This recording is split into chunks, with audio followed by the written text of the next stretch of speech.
Hi there. So I recently upgraded my PlayStation 3, which had an 80 gig hard drive in it, to a 500 gig hard drive. It was an upgrade that went really well, and you can see how I did it on the Best Buy forums.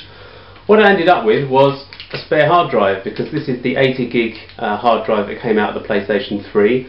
What do you do with it?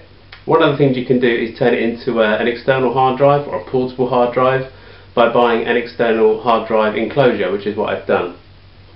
So through this video I'd just like to show you how easy it is to get one of these hard drives into an external hard drive enclosure, and so that you can use other hard drives that might have come out of an old desktop and put them to good use. What I did is that I bought this, which is an Akasa 2.5-inch SATA external hard drive enclosure.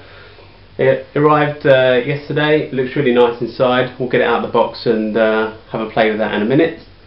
The other thing I just want to say is when you're dealing with PC components, make sure you wear an EST wrist strap or earth yourself before you touch the hard drive, because what can happen is if you've got any like static electricity in your body, it can discharge onto the components and damage them. So let's have a look at the external hard drive.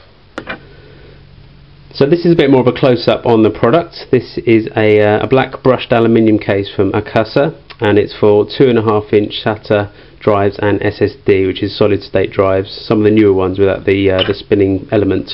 There's various forms of this, and depending on the size of your hard drives, they're typically in 2.5-inch for some of the smaller drives, like laptop drives, ones that came out of the PlayStation 3, and some smaller capacity drives.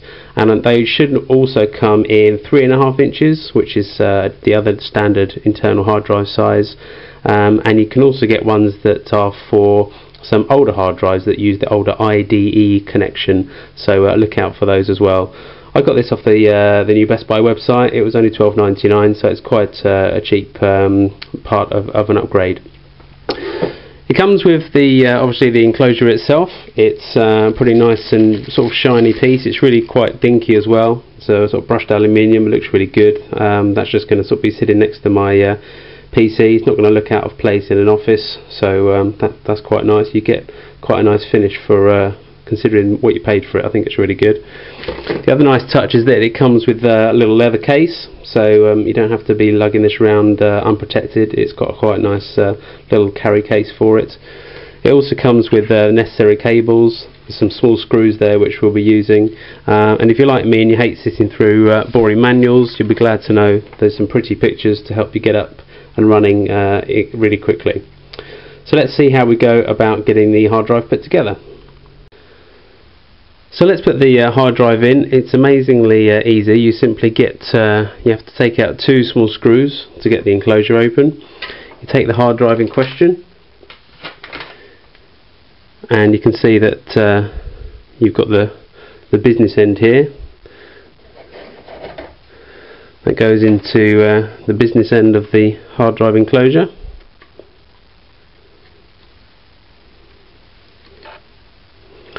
Like so. And then all you have to do is turn it over, and the 4 screws that I showed you before go into the 4 holes, and you pop it back in the enclosure.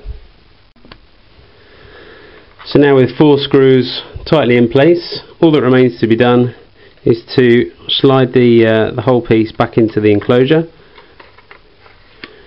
And you just have to redo the screws up on each side, and then that's essentially it. If the drive that you're using has already been formatted, then that's pretty much it. Because mine came out of the PlayStation, it uses the older FAT32 filing system. I'll need to reformat it probably to a newer version, but that's pretty much it.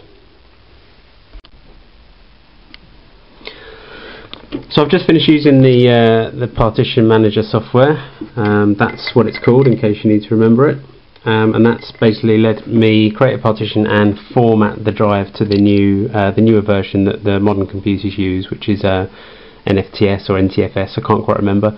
But you can see the important bit is that now my old hard drive is there. It's ready to use. Got about 80 gigs worth of space. And just to prove that it works, I've just stuck a video on there. That's now running off of my new hard drive, which is enclosed safely in this little thing. It was just $12.99 from Best Buy. Fantastic little piece of kit because it's just made use of a hard drive that would otherwise be completely redundant and stuck under my bed somewhere. So if you've got an old hard drive lying around and you want to make use of it, I suggest you get an enclosure like this, and make use of your old hard drives. Don't throw them away. Hope you enjoyed the video. Please post any comments. I look forward to reading them.